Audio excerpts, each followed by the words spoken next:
Coronel Araújo Gomes é oficial com expressiva participação em discussões e projetos envolvendo segurança pública, policiamento e redução da criminalidade. Atuou nas áreas de bombeiro, defesa civil e policiamento.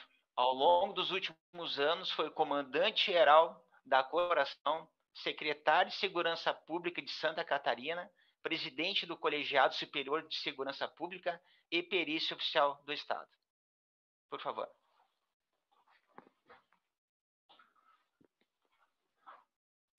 Bom, em primeiro lugar, dizer que é um prazer e uma honra enorme poder estar compartilhando esse momento e esse espaço para essa discussão tão relevante, duplamente prazeroso por reconhecer alguns nomes e fisionomias. Aproveito para cumprimentar o Alberto, que é um grande amigo, a Paula Barbosa, com quem a gente está construindo um projeto também para Florianópolis, dentro daquelas linhas, parâmetros e lógicas que ela acabou de apresentar, né, mostrando e trazendo meu testemunho de que a gente realmente vê na prática ser aplicado aquilo que aqui ela defendeu e falou. Paulo, é um grande prazer. E o Locatelli, colega da Brigada aí, que é um grande amigo também de longa data, né? Nós sempre tivemos nas polícias militares uma grande proximidade e hoje eu estou como secretário de Florianópolis, que é a capital de Santa Catarina. Eu vou compartilhar aqui uma apresentação. Só...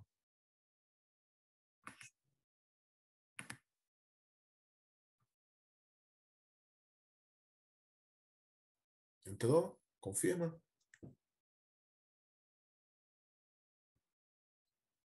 O senhor só precisa maximizar o tamanho. Isso, eu só queria ver se já tinha entrado. Fechou. Então, deixa eu só minimizar aqui. Bom, em primeiro lugar, reforço o prazer enorme de poder estar aqui. Eu conheço o Instituto já há algum tempo, tive contato com o Instituto através de uma parceria do BID na construção de alguns projetos, e ao longo desse tempo pude testemunhar na última jornada de aceleração de projeto a capacidade do Instituto de realmente apoiar os parceiros de segurança pública com grande expertise, com aporte técnico interdisciplinar, mas principalmente com a experiência de muitos casos bem-sucedidos.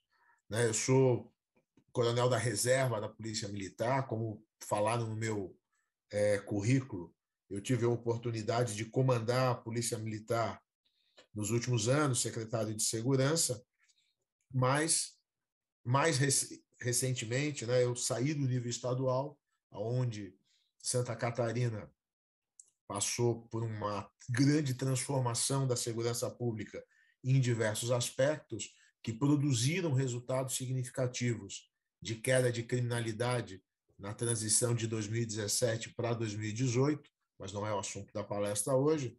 E hoje eu estou na Secretaria de Segurança do município de Florianópolis.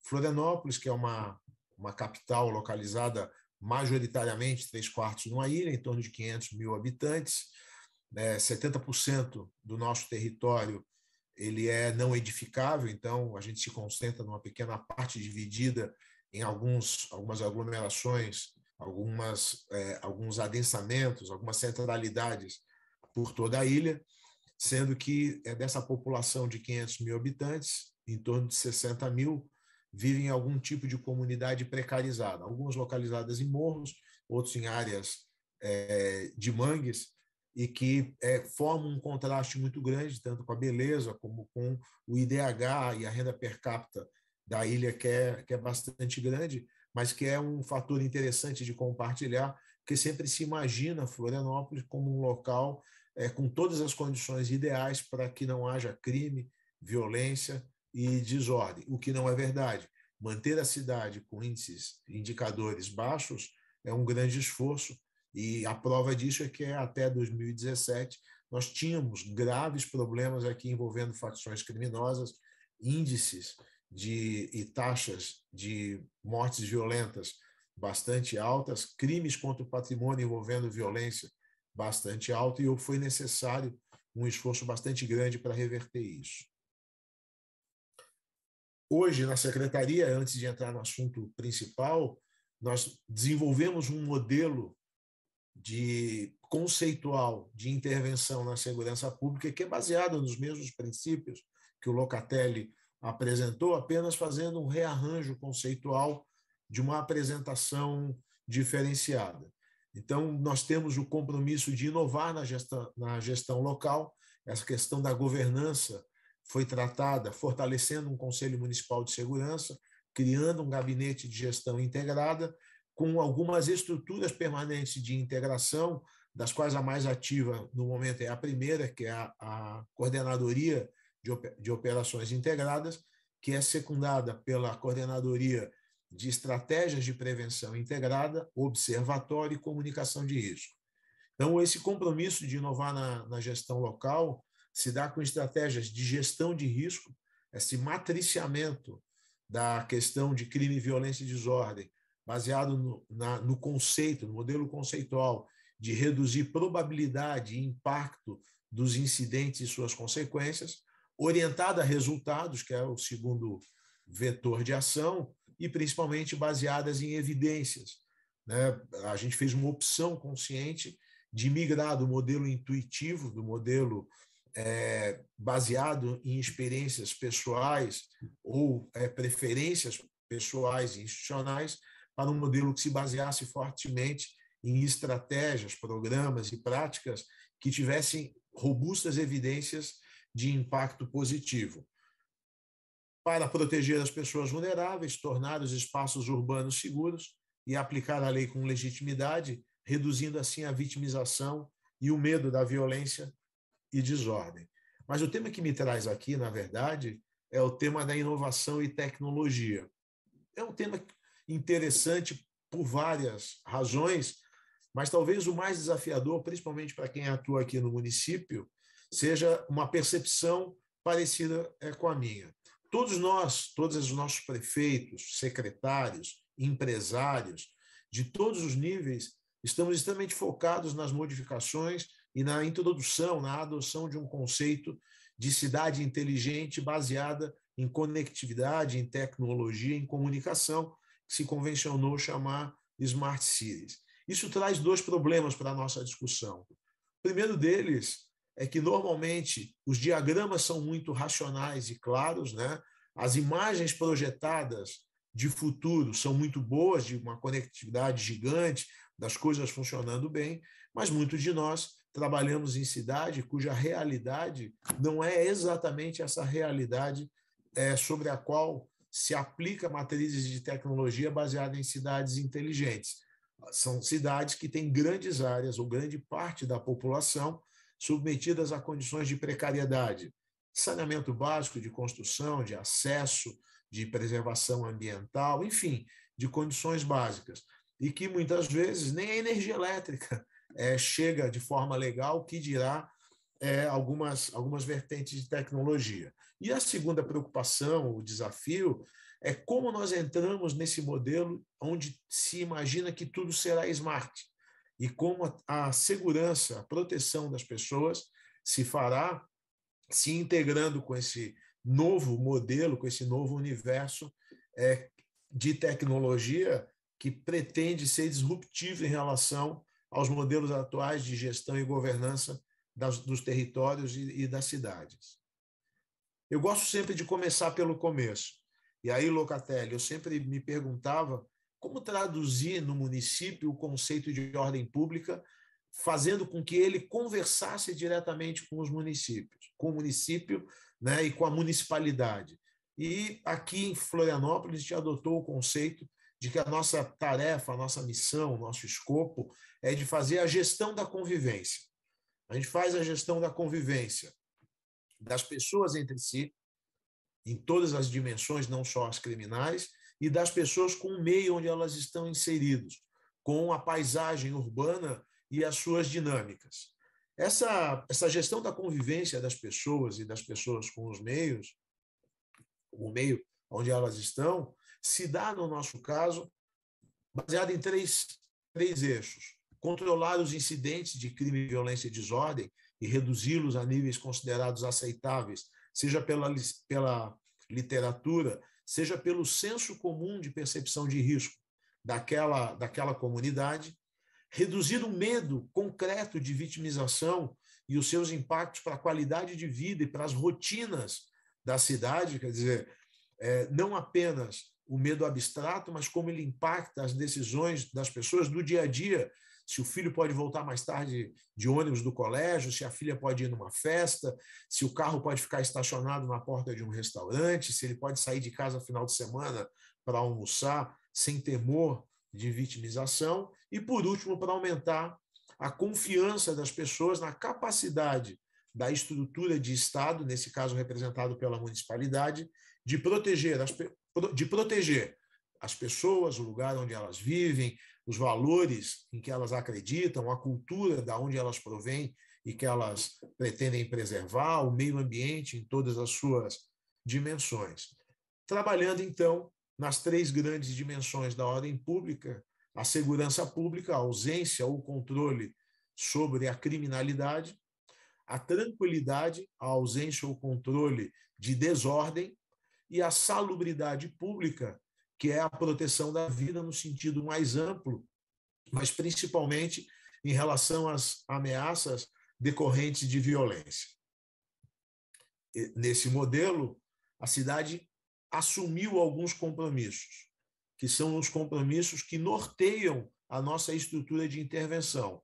Proteger os vulneráveis, tornar os espaços, principalmente os espaços urbanos comuns, mas não apenas, espaços seguros, aplicar as leis com legitimidade, prestar serviços de qualidade nessa dimensão da segurança pública, que é a dimensão não simbólica, mas a de prestação de serviço, os boletins ficarem prontos com qualidade e rapidamente, os telefones serem atendidos, né, as licenças serem emitidas, e, por último, responder os incidentes com resolutividade, com a capacidade levada a campo de resolver os problemas que levam a população a demandar por serviços de segurança.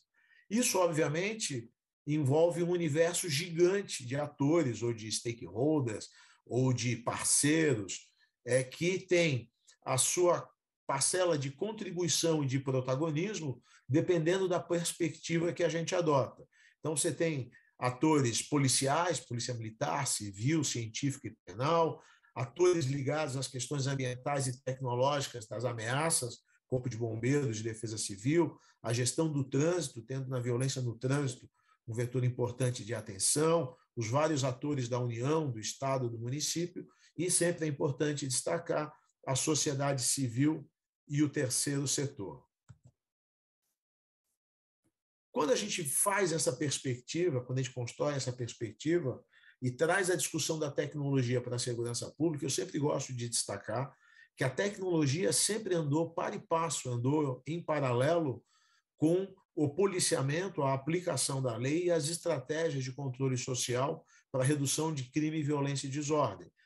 Se a gente há várias maneiras de traçar a história das organizações policiais, por exemplo, mas uma delas é traçar o impacto de novas tecnologias sobre a maneira de proteger a comunidade. Então, todos nós já estudamos, por exemplo, o impacto do tripé, telefone, rádio e viatura, produzindo esse modelo de resposta a incidentes baseado em direcionamento por demanda. Mas há outras tecnologias que, ao longo da nossa história, ou da história da segurança pública, foram tendo impacto. E hoje, quando se fala em tecnologia, se fala principalmente dessa capacidade ampliada que a tecnologia contemporânea permite e o horizonte que ela projeta para ter um controle maior sobre a cidade, ter um controle maior sobre as estratégias a serem implementadas, um controle maior sobre as intervenções e sobre a avaliação de impacto. Então, quando a gente fala de tecnologia, antigamente, a gente falava principalmente da tecnologia mais simples, mais ponto a ponto, mais rude, mais rústica. E hoje, quando se fala numa capacidade infinita de produzir sistemas de controle. Isso deixa a maioria dos gestores, eles vão rir, muito desconfortáveis às vezes, porque isso muitas vezes propicia que a aquisição e implementação de tecnologia seja uma ação que eu costumo dizer que é direcionada por vendas ou por demandas.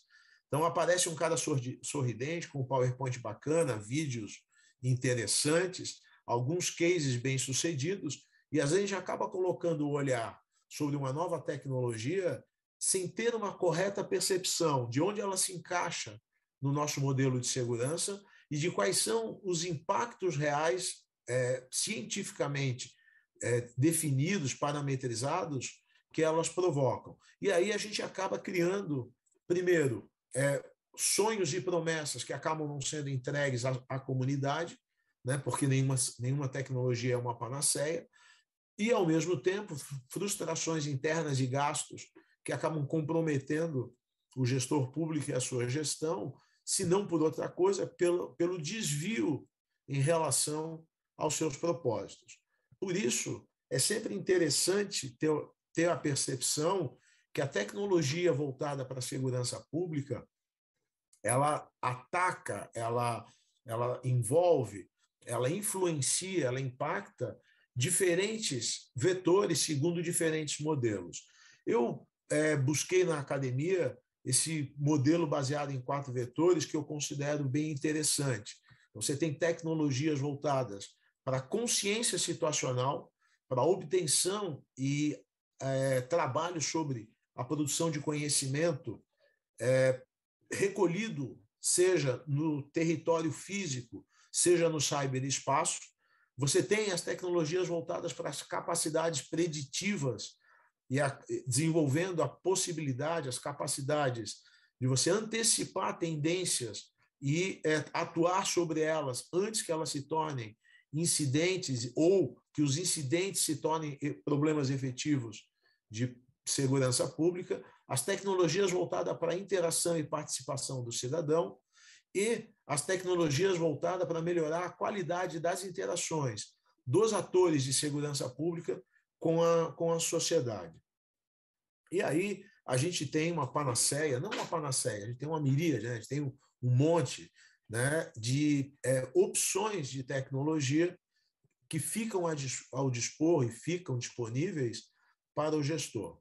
Quando se fala da consciência situacional, é onde a gente está falando das câmeras de vídeo monitoramento, dos drones, dos sensores, como, por exemplo, os contadores de fluxo de veículos, os sensores que identificam paradas de estacionamento sem rotatividade ou avanço de sinal, os detectores, como aquele que a gente vai ver à tarde, que é o detector de disparo para áreas de alta incidência de violência com uso de arma de fogo, os modelos de monitoramento do cyberespaço, como, por exemplo, as tecnologias de monitoramento e análise de redes sociais, os analíticos de comportamento, sejam os mais simples, de placa e face, sejam os mais complexos, de comportamento ou de interação de multidão, você começa a ter na consciência situacional, nos instrumentos, ferramentas que são típicas de segurança pública, mas a gente não pode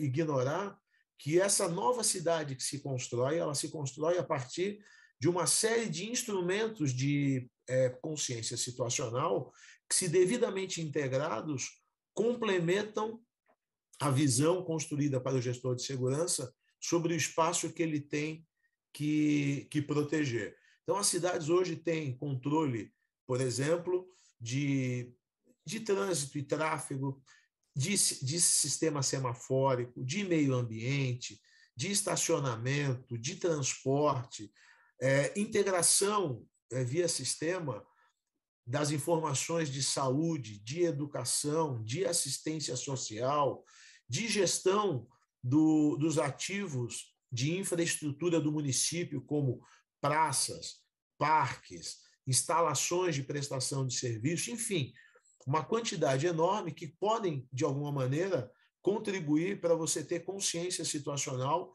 e produzir conhecimento que seja útil para as suas estratégias, sejam estratégias de prevenção mais complexas, baseadas em prevenção social, e a gente vai falar um pouco sobre isso, sejam as estratégias mais operacionais de ponta dos agentes de segurança pública. Como exemplo, aqui em Florianópolis, nós temos um programa chamado Zeladoria Ambiental.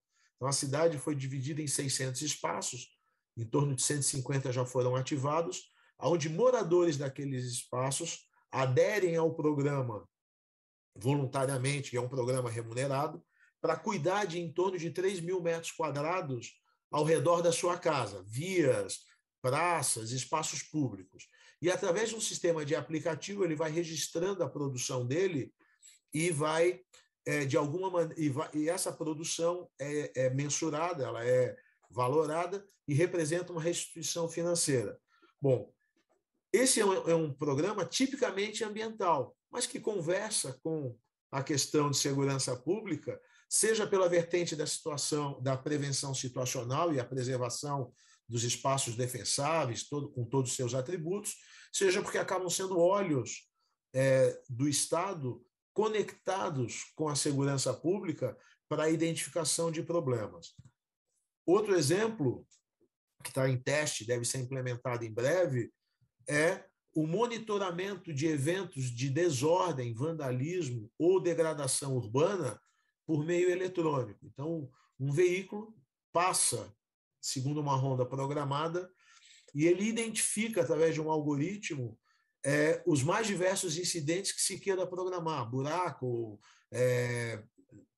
terreno baldio, lixo abandonado, calçada sem acessibilidade, pichação, sinais de publicidade não autorizados, comércios funcionando sem autorização, e isso produz registros que startam imediatamente ordens de intervenção, fazendo com que a degradação de determinados espaços seja reduzida, seja prevenida ou rapidamente corrigida. Isso está sendo conectado com a segurança pública na forma de direcionamento dos espaços a receberem essa atenção especial, com um resultado bastante bom. Outro exemplo ainda de consciência situacional que eu destaco e que tem tido um resultado bastante bom é o monitoramento por imagem de satélites, mas com algoritmos de reconhecimento de alterações, feito pela área de desenvolvimento urbano e agora junto com a segurança pública. Então, nós utilizamos imagens federais do Convênio Brasil Mais, associadas a imagens que são diárias, mensais que a prefeitura adquire, com voos de drone pré-programados, e ele identifica novas construções, áreas de desmatamento, ajuntamento de pessoas, e aí emite um alerta para o qual nós conseguimos enviar em 12 a 24 horas, um drone que faz imagem de alta resolução para planejamento de intervenção, reduzindo também as ocupações ilegais, as questões de degradação do território urbano. Essa consciência situacional, qual é o consenso? Eu já vou partir para o final, vi que meu tempo está esgotando.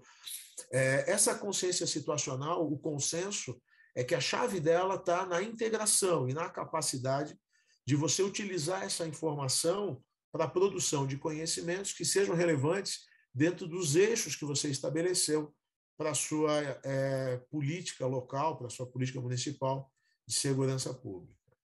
Outra vertente está nas capacidades preditivas, como usar as informações e os modelos trazidos da consciência situacional para gerar modelos capazes de apontar tendências e comportamentos que possam sofrer intervenção para a redução de risco. Então, nós temos aí os modelos epidemiológicos que trabalham bem, principalmente as questões de violência, e aí as intercorrências de agravamento preditivas.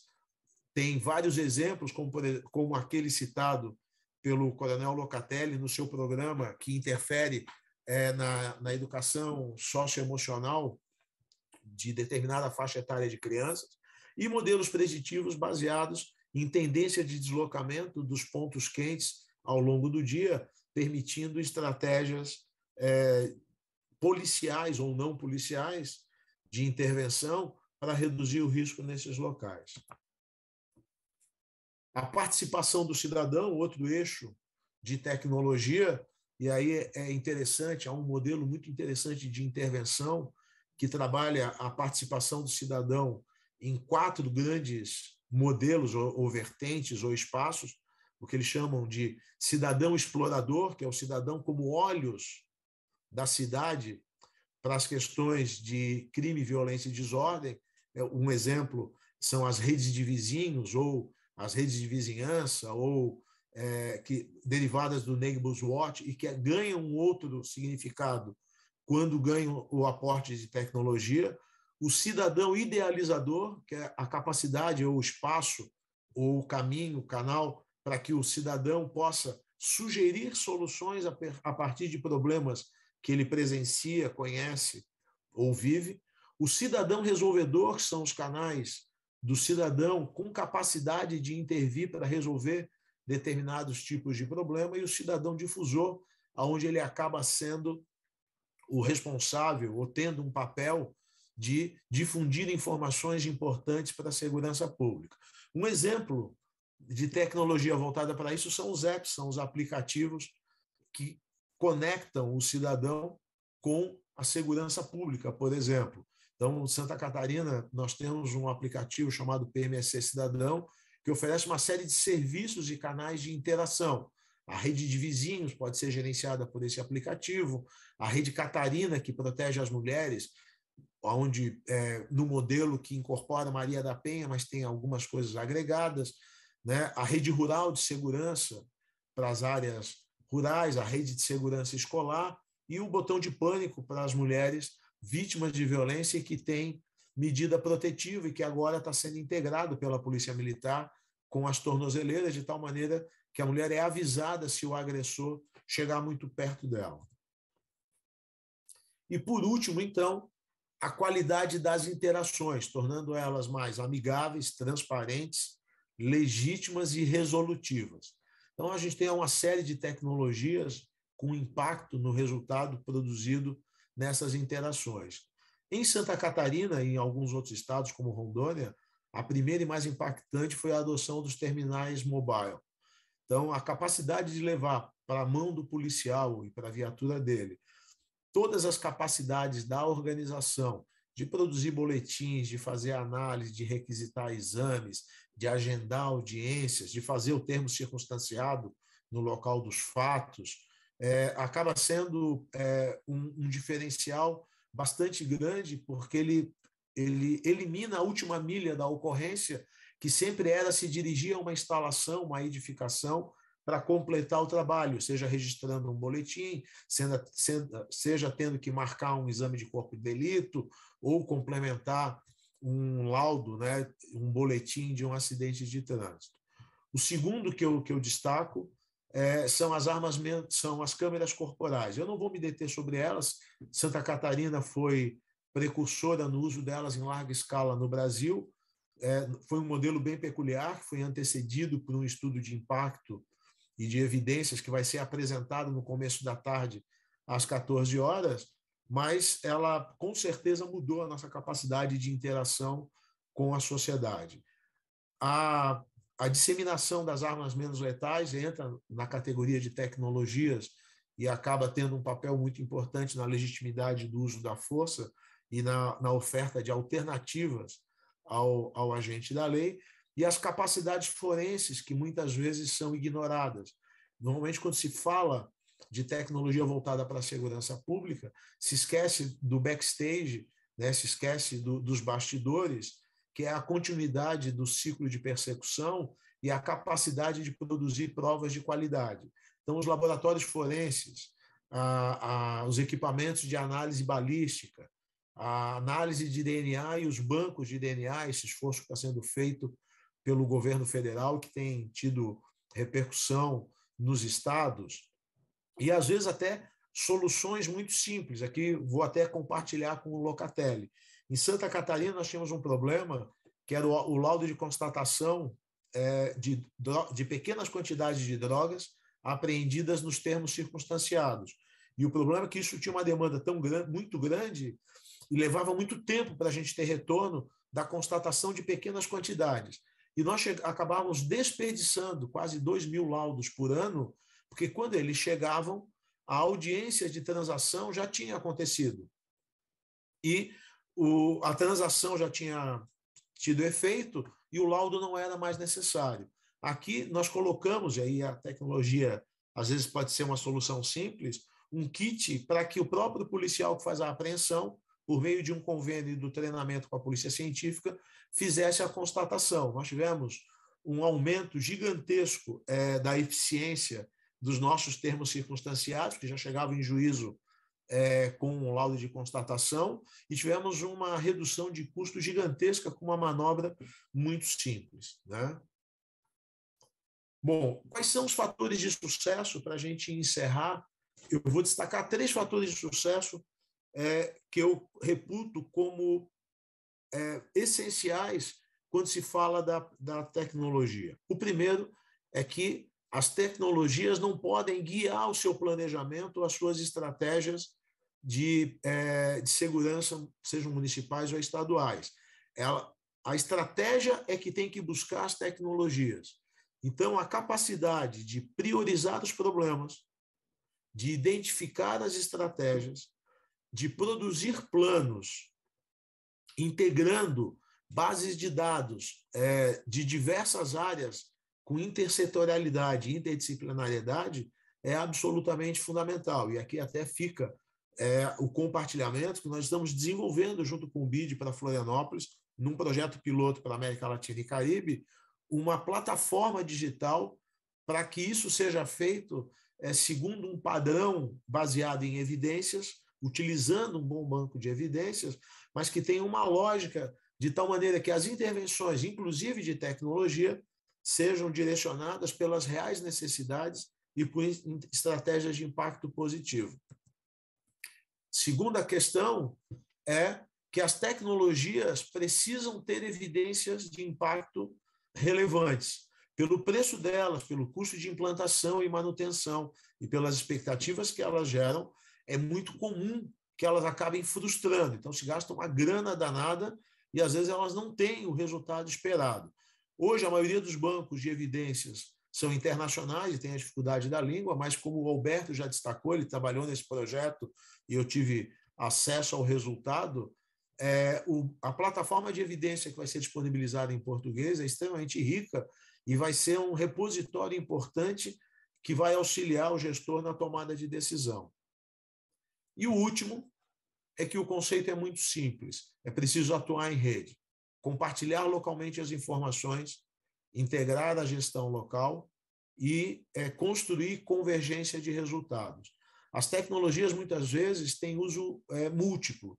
A mesma câmera que previne ou surpreende ou orienta uma ação contra homicídios e roubos graves pode ajudar, ou pode contribuir, ou pode ser essencial para a prefeitura no controle de ambulantes ilegais ou de estacionamento em locais proibidos. A mesma tecnologia que dá no sistema de educação, nas unidades escolares, pelo reconhecimento facial, a gestão administrativa de merenda, frequência, pontualidade, serve para gerar alertas de presença de agressores ou de pessoas procuradas pela justiça ou pessoas com medidas protetivas que representem ameaça para as crianças, pais e mães que estejam nas escolas.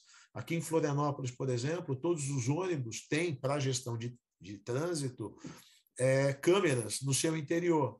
E isso, até um passado recente, não era utilizado com o viés da segurança pública, era mais do viés do transporte.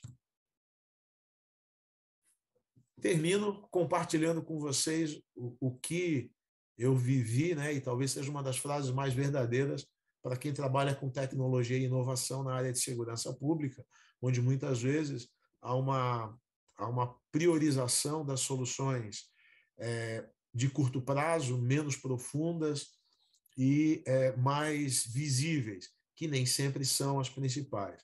Então, Gandhi disse uma vez, e eu acho que vale para a gente, o seguinte: primeiro eles te ignoram, depois eles riem de vocês, depois brigam, e então você vence. E o que é para acontecer, acaba acontecendo.